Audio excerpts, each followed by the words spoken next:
YouTube, how's it going? The GOAT House is back, and I got the Tampa Bay Buccaneers 2021 NFL offseason rebuild for you guys today. Doing this for every single team. We've already done it for quite a few. Just going through the offseason, I play GM, making cuts, trying to clear some cap space, re-sign players, and then we'll dive into free agency in the NFL draft. Full NFL offseason content here, a lot of different types of content on the channel, more to come. We'll be grading every single free agency signing, grading every single big trade. We'll be breaking all those down. We'll cover the NFL draft fully as well. So join us, subscribe, smash that like button. Check us out on Twitter. Instant breaking news there, breaking down everything, talking numbers, anything that you need.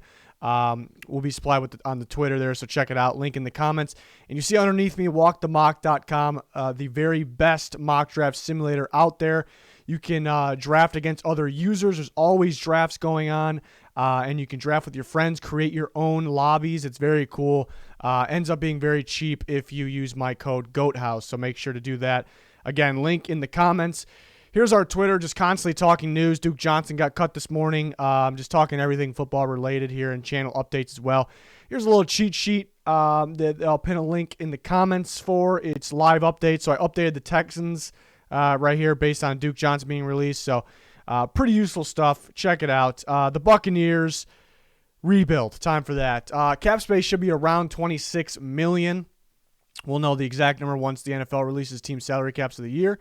I'm going to restructure Mike Evans' contract. He already said he might be willing to take a pay cut. Pay cuts are not restructures. Pay cuts are impossible to predict. It's just, it could be any number basically. But if we restructure his contract, it'll clear a pretty good amount, $7.45 million, if my calculations are right there. And we're going to spread that out through future years. Ellie Marpet, same thing, $6.17 million, clears a pretty good amount. We're going to need this money. Got some big-time players to re-sign for this championship roster. Then Tom Brady, there's already rumors they may extend him a year or two, so then they can then restructure his contract, because since his contract ends after this year, they can't really restructure it right now, so you have to extend him. So I went ahead and extended him 2 years and then restructured. I ended up clearing exactly $10 million there. So pretty good amount. And then who knows, maybe he retires before that 2-year extension's up. Then you're paying him while he's retired, paying him a little bit of money while he's retired. It's not really a big deal there. It happens all the time.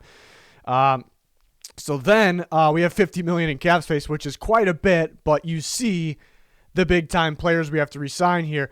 You want to keep the band together. They were the most complete team in football last year, and that's why they won the Super Bowl. And they're a team that kind of gets better by default too, because they're just gaining chemistry. They got better every step of the way. So, I definitely advise every team to get better. You want to stay the same, getting these players back, and then get better because other teams are getting better. And it would definitely be great for the Buccaneers to do that. But they're a team that kind of gets better by default, like I explained. But I'm going to tag Chris Godwin here, over $15 million. It's going to happen. That's what's going to happen there. And then Shaq Barrett could be signed a little bit under what the franchise tag would be, maybe a little under $18 million per year, around there. So signing him long-term. Levante David, such a key piece, the inside of that defense. So get him back. Hoping under $15 million a year, probably around that range. Gronkowski would probably be a little cheaper. Leonard Fournette probably be a little cheaper. But all this together might be close to out of cap space, or maybe out of cap space. This is kind of best case scenario, though. Maybe getting these guys a little cheaper just to stay with their teammates and a championship team like the Buccaneers. We're gonna have to let some guys walk. Antonio Brown, Ndamukong Suh. Maybe We'll see what it looks like if we replace those guys. Maybe similar players, change it up a little bit.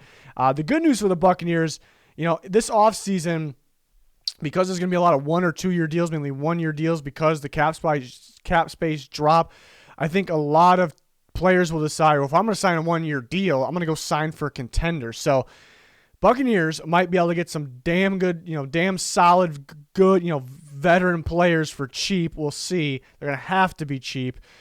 So scenario one, maybe T.Y. Hilton's a guy. I think he just wants to win right now, can play for pretty damn cheap, on a team like the Buccaneers. So potential Antonio Brown replacement here could be pretty good. Maybe a guy like Jadeveon Clowney, a guy that seems like he can't play an entire season right now. He's a good pass rusher, but maybe he needs to be limited. He wants to win. He wants a contender. So, maybe a backup on a team like the Buccaneers, but a really good rotation guy, because the Buccaneers don't have any rotation pass rushers. We even saw in the Super Bowl they slid Jason Pierre-Paul inside, so they can use, Clowney, Pierre-Paul, Shaq Barrett at the same time. And then Derek Wolfe could potentially be a Sue replacement, could, battle a guy like Golston as well.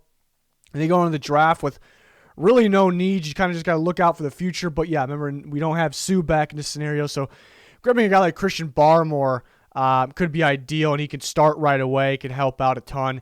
And I like Joseph Asai from Texas for them. He's a guy that can rush off the edge. But when I watch him on tape, I actually see kind of an off-the-ball linebacker, the way, he rushes inside a lot. He squares up with the ball carrier, so I think he can be a guy they use off the edge. They use in stunts, they rotate in on the inside, and they blitz a ton, so they can do a lot with him. And then let's try to grab a quarterback in the future. Kellen Mond from Texas A&M, I think has a ton of upside. He has the tools. He has arm strength. He's familiar with different schemes. He played in a pro-style scheme at Texas A&M. Under Jimbo Fisher, of course. He has the crazy athletic ability. He has those wow moments, but he has those moments where it's, you got to work on some things. So learning, under a guy like Tom Brady, and Bruce Arians, I think it's a perfect offense for him, perfect opportunity. Could be their guy in the future. I would love this pick. He possibly could go second round because of the upside, but I have them grabbing him in the third round here. We go on the other scenario. You already see we go real hard in the defense here, especially in the draft. But getting another veteran that just wants to win, maybe he'll play for cheap. A guy like A.J. Green playing with Tom Brady and company here could be ideal, but have to play for pretty cheap. Another edge rusher, probably for the rotation, Eldon Smith, who could play for another guy that could play for cheap, mainly because I don't know, teams might hesitate to pay him a lot of money. And then here's a route they can go. Get a guy like Malik Hooker from the Colts. Really good free safety, really good playmaking free safety, but he just can't stay healthy, and that's really what he is. When the ball's in the air, he knows how to attack it. And the Buccaneers are pretty good. The safety stepped up, especially in the Super Bowl. Winfield's damn good playing free, good playing strong, playing in the box, the slot.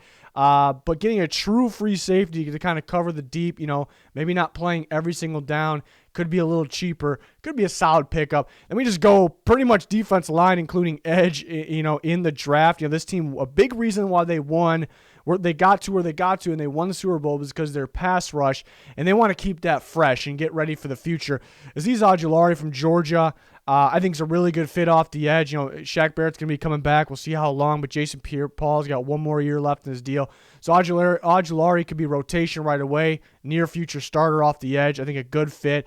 Carlos Basham, I view as a 3-4 defensive end. I actually love him there. He played a little bit inside, a little bit off the edge, a bit of both, I should say, at Wake Forest. Was effective at both. When I watch him on tape, his first step is inside. I thought he was dominant playing inside. So that tells me 3-4 defensive end. So potential Golston replacement in the near future, could be dominant in this defense.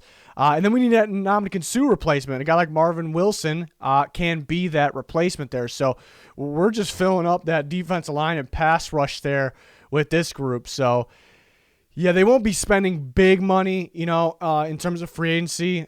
They will with their own guys, as they should. So this is something, a route they'll go.